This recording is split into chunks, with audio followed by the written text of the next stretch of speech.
Mr. Deputy Speaker, sir, I am grateful that you have allotted some time to a Sikh representative of the Shromani Akali Dal. I hope you will be a little liberal with me, because there is no Sikh minister in the Union Cabinet, and I will try and represent my nationality as best as I can. I wish to transport your thoughts to 1984, when the Indian government, with the full force of the armed forces, razed the Golden Temple to the ground, killed thousands of pilgrims. I have listened to you, sir. Please listen to me also. Killed thousands of pilgrims, innocent people. The government of India said that they were cleaning the Golden Temple of terrorists. This is a lame excuse, and I don't agree with it, nor do the Sikhs agree with it. I take the case of the Babri Masjid. Were there terrorists in the Babri Masjid when it was razed to the ground? Christian nuns are being raped. Are they terrorists that they should be raped like Sikh women during the Operation Blue Star?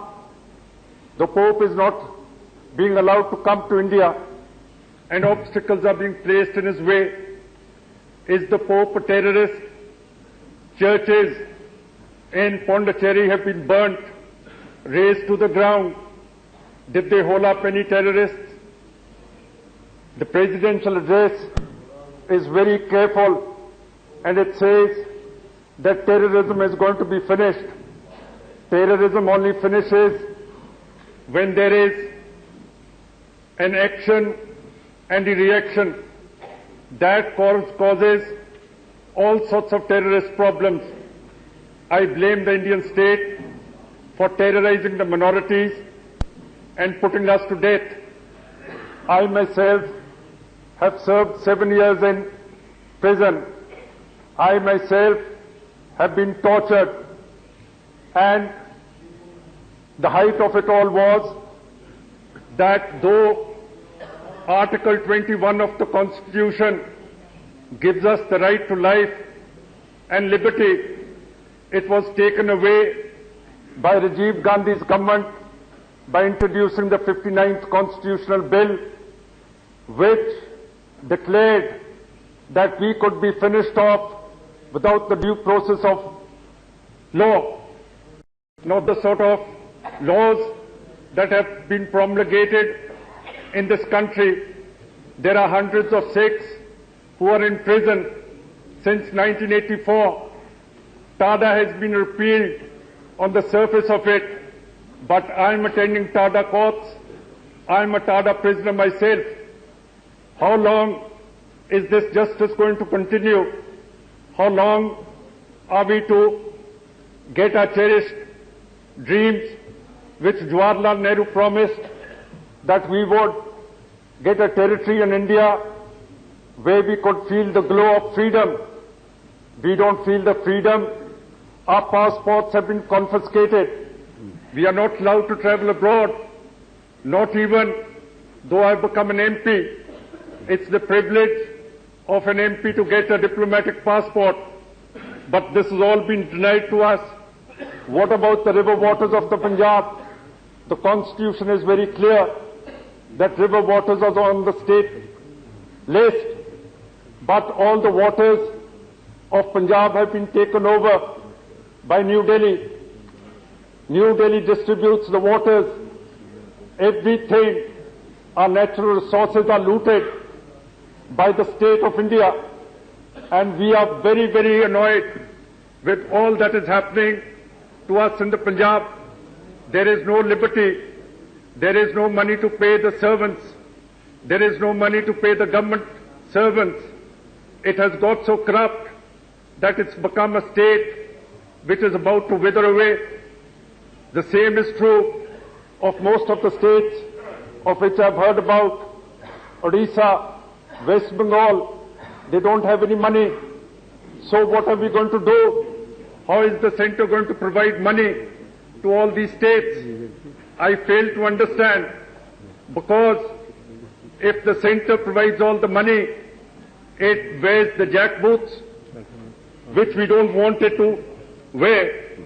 Now we come to the question of death penalty. I say, when Mrs. Indira Gandhi was assassinated, the alleged assassins were put to death. When Rajiv Gandhi's assassins were found, they are facing a death sentence. But what about the 1984 massacre of the Sikh people? Why didn't the state take care of the murderers, Titler, Harpajan Lal, and their company, Sajjan Kumar? They are still at large. No, please.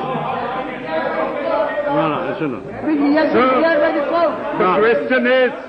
the question is they have murdered us, and they want to subject us to violence. Mr. Speaker, sir, they have committed expensed. These benches have committed the genocides of the Sikh people, and they want to reduce me to silence. No. It will never be done. We will speak out. If they want to face us, they are welcome to face us anywhere. But they can't shut us down. That's impossible. And I'll not allow myself to be shut down by some demonstrators in Parliament. This is a speaking house. I've heard them patiently. Let them have the guts, the patience to hear us also. The perpetrators of the 1984... They are patiently hearing, and there are certain expressions which are not to be on the record. Therefore, I have expunged it. Mr. Speaker, sir, these people have been named by the people who have been assassinated. Kindly, and I will tell you what is happening in Kashmir. Kindly concentrate on presidential address. Yes, please. I'm concentrating on the presidential address. I'm telling you why terrorism is raising its head. These are the reasons that the state itself has started committing terrorist acts. No people, my people, who were massacred in 1984, none of the perpetrators of that violence have been brought to book. What greater shame can there be? I say, sir, that these political murders must be accounted for. And I wish to tell you from our experience that when Maqbool Bhatt was hanged in Kashmir, was hanged for Kashmir, militancy started in Kashmir. And when Satwant Singh and Kehar Singh were hanged, the Sikhs became militants. Now, I don't want the Tamil people to become militants. 4 people are on the death row from Tamil Nadu. 1 is a woman. If they are also executed, I dare say this will arouse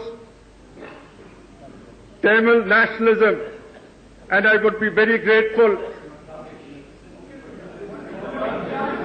I think this, Mr. Mann. I've heard you. I've heard you. Sit down. Oh, we've heard you. You are the... Hey, Mr. Mann, please. Genocidal people can't talk. Please. It is not too much. These are the facts. Please. Mr. It Mann. happened to me. Please. Mr. Mann, those expressions are expelled. There are expelled. These kind of things cannot go on. I'm sorry to say that there are no important... Man, sir, wait a second, let me continue. But he must understand the restraint of language in this house. That is why I was telling him... He must restrain. There are some expressions which causes much more problem in the country. That you should keep in mind. That's all. You may be... There are certain expressions... Speaker, sir, yes. I want to speak about the Sikh people. There are no cabinet ministers. There are no Supreme Court judges. Why is this discrimination carrying on with this present government? which vows that it is for the Sikhs and the minorities. Today, the Christians are scared, the Muslims are scared, the Sikhs are scared. Is this the sort of polity we want in India, where the minorities do not feel safe? What about the Steen killers? That person hasn't been brought to book as yet. What about the other people in Gujarat? What has happened to the Christians? Are we to understand that the authority of the state doesn't run down to the states where these murderers can be caught and brought to book? This is all that is happening before this August House. I'm sorry. Please. No. I'll sit down when the speaker tells me. When you become a speaker, then you tell me to sit down. Don't interrupt him. Then I won't. Don't provoke him now. No, conclude. Mr. Mann, please Sir, conclude. please control your Congress benches. No, please. They can't shut me. No, please. They have committed the genocide of the minorities, the Sikhs. Please. And it is a fact that they have committed the genocide. And I would rather say that New Delhi ought to extend a new hand. We want the Constitution. We want a surgical operation of the Indian Constitution so that it satisfies Sikh opinion in the Punjab and internationally. I am a constitutionalist. I am a peaceful man. And I would say that all Sikhs are peaceful. It is time that we thought about now kindly the conclude. Sikh problem. And please conclude. And Mr. Mann, please conclude now. Thank you, sir. Yeah.